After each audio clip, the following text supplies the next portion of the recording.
we all know that Donald Trump loves to sit around doing nothing but watching TV, and this week, of course, is no exception. Except for the fact that according to reports, people close to Donald Trump have already been telling the media that, yeah, the guy is basically glued to the television this week as he watches the fallout from the, leaked text of our war plans, because Donald Trump doesn't want to make any decisions right now. Instead, he wants to see what the media says.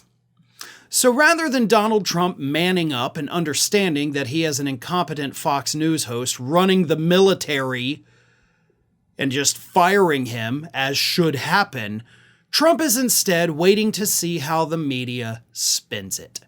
So if the media harps on Waltz, the national security advisor who added the Atlantic reporter to the group text, if they're focusing on him, then he becomes the sacrificial lamb.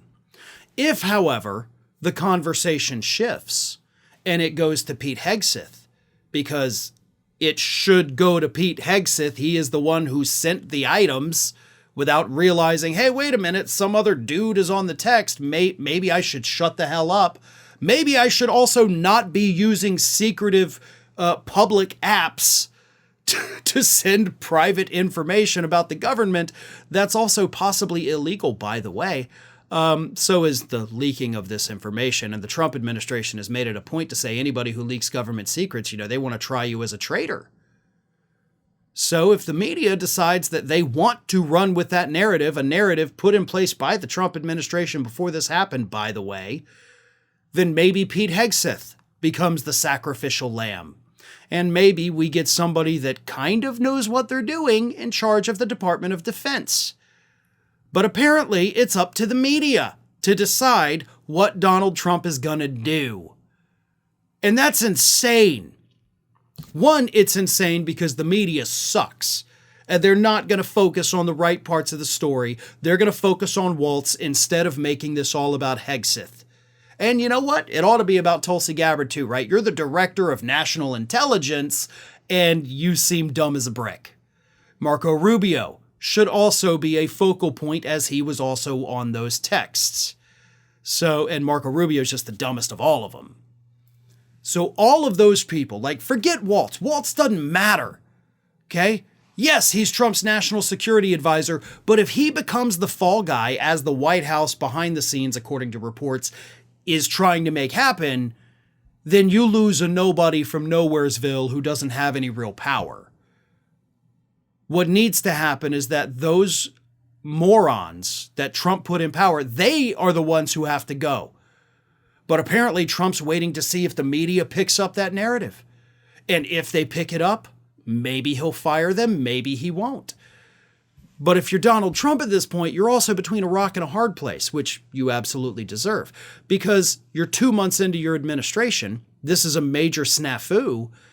What are you going to do? Are you going to fire a cabinet pick 2 months into your administration? That makes it seem like you don't know what you're doing. And that's going to shake the public's confidence in you. Now, maybe it also goes the other way. Maybe the public says, okay, he realized he made a mistake. He fixed it. Good for him. I like that. But it's 50-50, right? In fact, you're probably going to have, regardless of those decisions, 50-50 split. Republicans will think, oh, that's a good thing. He realized how bad this was and he fixed it. Everybody else will be like, you know what? He only did it because of the public pressure, and it shows how weak and ineffective Trump himself is, and the fact that he also picks the worst people. But what this should do, in addition to putting Trump in between the rock and the hard place here, is it should keep a media spotlight on these cabinet picks. A story popped up a couple days ago that really did not get the attention, that it deserves.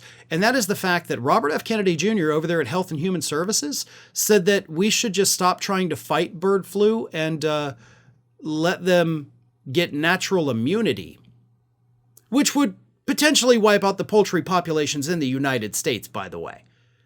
So things like that need to be paid attention to. But when you have a crazy person making a crazy statement every 5 seconds in the administration, it's a little hard to keep up. and the media likes to talk about other things. But they can't, and that's what this story shows. And Trump is now paying attention, more so than ever. I mean, he's always paying attention to the media. He loves when they talk about him. He loves when they trash him. He loves when they praise him. He just loves being the topic of conversation. But I'm betting he's not loving what's happening right now, because these are not good conversations for him. Because ultimately, regardless of what happened in the text chain, all of these failures go back to him because he put all these people in place. So it's not just Hegseth. It's not just Gabbard or Rubio or Vance. All of this flows right back to the top with Donald Trump. The media has to pick up on that too, because again, Trump is paying attention. And if you make it look like he is the dumbest of them all, he's going to get pissed at the people who made him look dumb. And then those people will pay the price. And then, hey, maybe we get some very stupid people out of the federal government.